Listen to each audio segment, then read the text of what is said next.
All right, hi, and welcome to week 3 of Puppy Day School with Bo. What we are going to do right now is a skills review. I'm going to go through all the mechanics, the sort of step-by-step instructions, so that you can have a great review of how we're doing all these things, and you can see how responsive she has become in the past couple weeks to these different behaviors. So first is our name game. Remember, that is a stop, look, and listen cue. It is teaching your puppy when they hear their name, they need to immediately turn their head, give me eye contact, and find out what I need. It is also the foundation for our cue, come when called. So we are building distance for that name game so that the puppy really starts to understand whenever I hear you, I should come and check in regardless of how far away I am. All right, so here we go. We are gonna use a treat to get the puppy away from me and distract it. Go find it. She didn't find it, but that's okay. Whoa! Yes! So as soon as that puppy's head turns in my direction, I'm enthusiastically giving them a yes. And then as soon as the puppy gets to me, I can add that collar grab and reward. So in addition to name game, we have the gotcha game or the collar grab. Again, I can do that in combination with the name game. It basically is just getting your puppy used to sort of that reach out, be caught. Ready? Go find it. Oh, yes. So I leave my hand on the collar until I deliver the cookie, and then I release the puppy. Okay.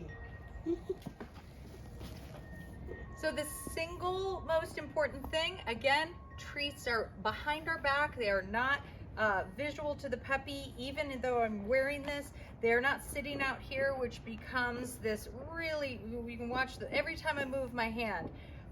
If the puppy can see the food, their brain is, what's about the food? Where's the food? Where's it going? It's not about what is she asking me to do, perform it, and then that behavior makes the treats appear. That's what I need to have happen. That's why it's so important not to have those treats as a visual. Okay, so one more time. We're gonna toss a treat just to distract the puppy. I can say go find it if I want, then boo! Yes! Good job. Grab that collar, deliver the cookie. I keep my hand on the collar the whole time, and then okay, very nice. So we've got name game, collar grab. Now I'm gonna work on my hand targeting. Again, hand targeting is a way to redirect your puppy's focus.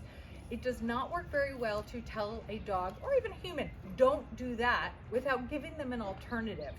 Don't think about that. Well, what's the alternative? So when a puppy gets distracted by something or maybe doing something that I don't really love, I can give them another active behavior like hand targeting to do. I always have my hands with me. Eventually the treats don't need to be on my body, but for right now they are. So I've got my treats in one hand behind my back. This is gonna be my target hand. Boo!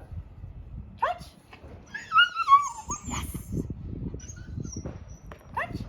Yes! Touch! Yes! And then I can switch hands. Boo! Touch! Yes! Touch! Yes! I'm gonna make the dog move towards me. Touch! Yes! Touch! Yes! Good. And eventually we're gonna work up to multiple touches for one treat. Let's see if we can do that right now. Touch. Okay, so the dog Bo kind of did 2 or 3 little sniffs. They weren't exactly like really direct nose bumps, but I still waited. I gave one cue, which is touch. I left my hand there and I didn't do anything. I didn't give a marker word or reward. So the dog's in the beginning gonna kind of be like, hey, did you not see that? And go in for a second touch. And that's what I want. I want multiple touches. I want to work up to multiple behaviors for one treat. Oh, touch. Yes. Okay. There we go. Good job. All right, and then we are working on the go to your mat and down. And again, still struggling with the down a little bit here. I've been a little more successful starting in a sit. and then luring into the down, and again, definitely more successful. Okay, if I have a nice, soft, squishy place, okay, for the dog. But I'm building that skill of your go to your place and down. Okay, using my release word every time. So again, let's really quickly review. It's the cue, which is, in this instance, go to your bed. Then it is yes, once the dog's performed that behavior, then a reward comes, and then I release the puppy. So you just gotta practice all those things so that they become second nature to you, so that your timing's really good and you can really be focusing on what your puppy is doing. Go find it. And go to your bed. Yes. Right now I'm marking the puppy getting up on the mat.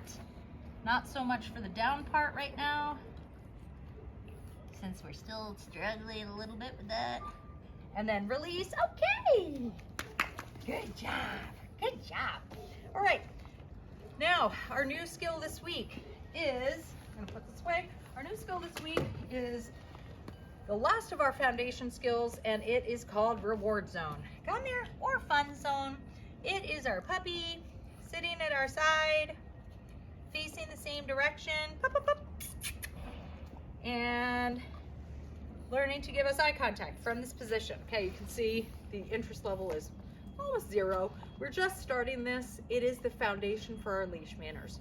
So let's take a look and see if we train our puppy with no movement. We train our puppy to be at our side, facing the same direction, giving us eye contact.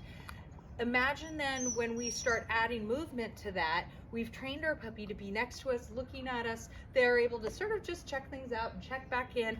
That's what our ultimate goal is to turn this fun zone, reward zone into a walking behavior. But right now it is a stationary behavior. I'm going to take one treat.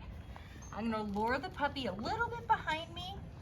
I'm going to take a couple steps forward, and I have that treat right behind the mouth, right in the puppy's nose, and I have the puppy slightly behind my foot, and then I'm just going to raise that treat up.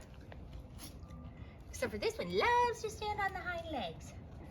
So I'm going to ask for a sit, and I might need to do this several times.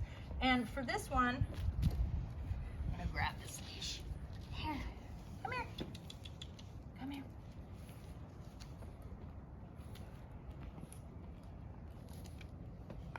Yes. So in the beginning, I might need to do a little bit of work to get that puppy in this position. But once we're there, I'm going to put that treat on my mid thigh maybe, but on the seam of my pants, and come straight down to the dog. I'm going to do that multiple times so that she's getting comfortable being at my side and looking up at me. She is going to want to swing around and sit in front of me. That's natural, normal. I can make some adjustments right now just to get her used to being rewarded when she is at my side giving me eye contact. That is very nice. So I'm gonna maybe deliver 4 or 5 treats, and then, okay, it's okay, yeah. And then we're gonna start again. If it's easier for her to sort of sit and then me make my adjustments right now, I can do that. Very good. Okay. So that is our new skill this week, which is called, again, Reward Zone or Fun Zone. Make sure to review your handbook for instructions on those foundation games. If you're kind of more of a learner, if your learning is easier by reading things, it's helpful to do that, to sort of combine those two things, the videos and your handbook. Remember, next week is a Monday, Tuesday, Wednesday week. Thank you very much for altering the schedule, and I will see you Monday morning.